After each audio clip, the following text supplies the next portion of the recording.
Having the opportunity to learn how to negotiate and how to manage conflict is invaluable. The reason behind this is that it teaches us how to prevent large-scale issues to small conflicts from going out of proportion. This is why I'm grateful for the opportunity I have with this class. It informs me of strategies, scenarios, and biases that did not occur to me before, and it opened my way of thinking.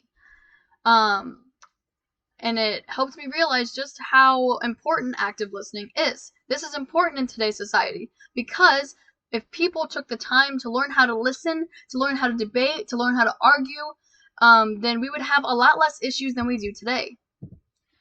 A trend I noticed in Voorst's book, Never Split the Difference, Negotiating as if your life depended on it, is that oftentimes violence occurs as a result of people not being heard. And the TV show Attack on Titan, silence breeds violence. Attack on Titan is about a boy named Eren Yeager who witnessed monsters break through his city walls and devour his fellow countrymen, and even his own mother. These monsters are known as Titans. We later learn that Titans are actually genetically modified human beings from Eren's race or lineage. And it's baffling to them initially because they thought they were fighting monsters, but the reality was they were actually fighting their fellow human beings. And we later learn that these Titan-formed people were actually made or genetically modified by people across the ocean who now become Eren's and his people's enemy. And it doesn't end there because the reason why all this happened is because of a miscommunication, essentially. So the history of Titans essentially is from the founder of Titans, which is called Ymir. So Ymir is the founder of the Titans, and there's two stories about her. One that depicts her as a villain, which is why they're trying to eradicate Eren's race using his own race. Plot twist, right? And then the other story depicts her as a hero, which then justifies Eren's people from, being mad.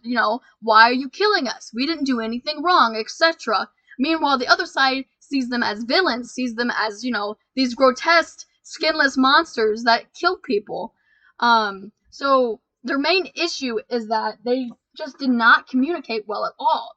This misinformation criminalized the Titan gene, which ultimately caused the war in the first place. So racism, lies, violence, revenge, and deceit are some of the main themes of the TV show. Had the opposing country even considered Eren's people as people instead of, that monster there, then this war probably would have never happened. Eren, as a character, is really stubborn. Painfully stubborn. He doesn't listen to, anybody.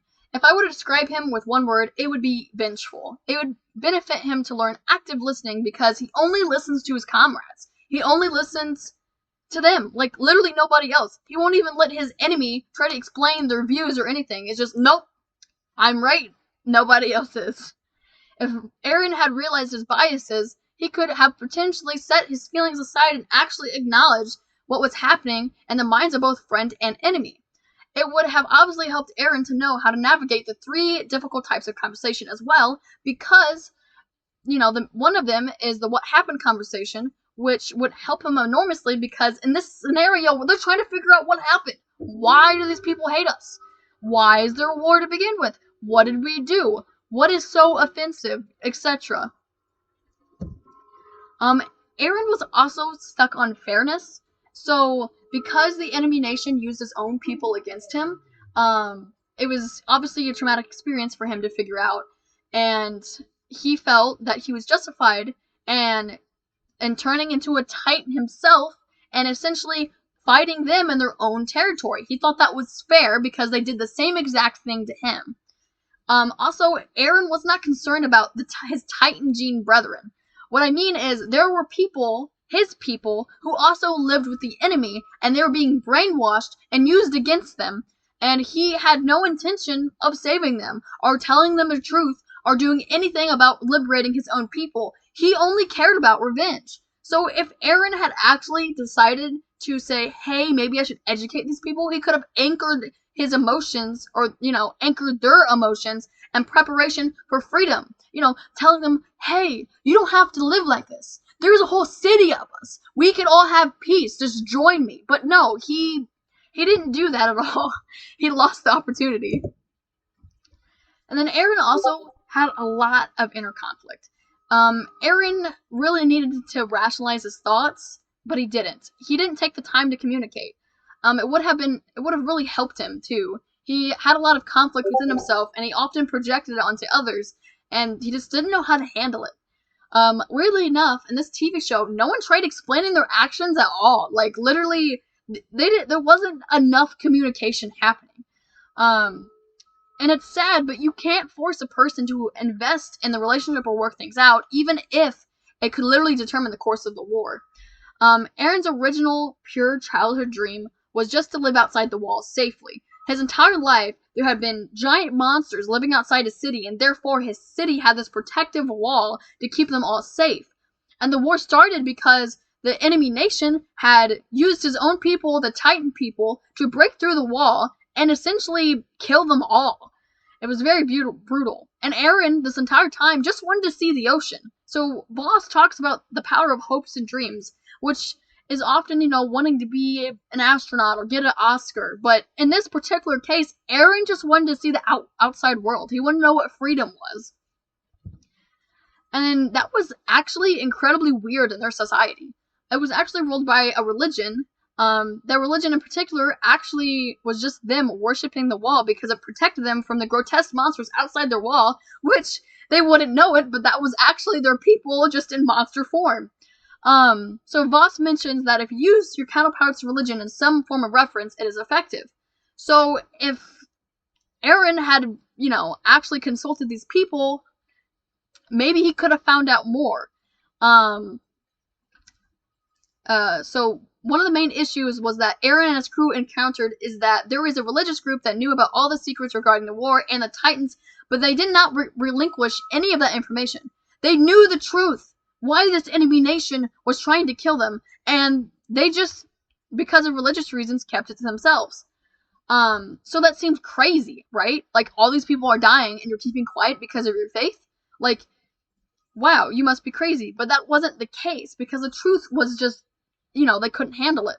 So when someone seems irrational or crazy, they most likely aren't. They had a reason.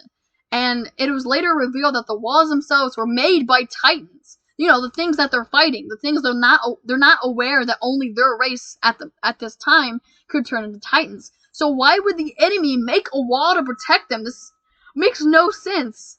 So the truth was mind-boggling, and that was one of the few reasons why the religious sector people, whatever, kept quiet. In general, I feel if Aaron had actually, listened to his enemies, listened to what they were saying, listened to why they were confused or the misinformation they had, he could have, possibly made all those people who were being oppressed in the enemy's territory, he could have turned them all against him, and there could have been literally a coup-op. But instead, Aaron just ignores them. It's kind of ridiculous. Like, further bloodshed could have been prevented if there was just a negotiation. But that didn't happen at all. So, yeah. So if Aaron actually just took the time to talk to these people, so much could have been prevented.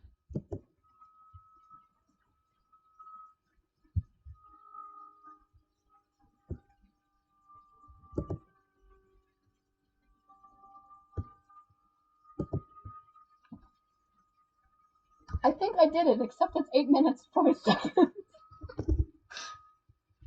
So we're gonna see what a little old-fashioned editing can do for me.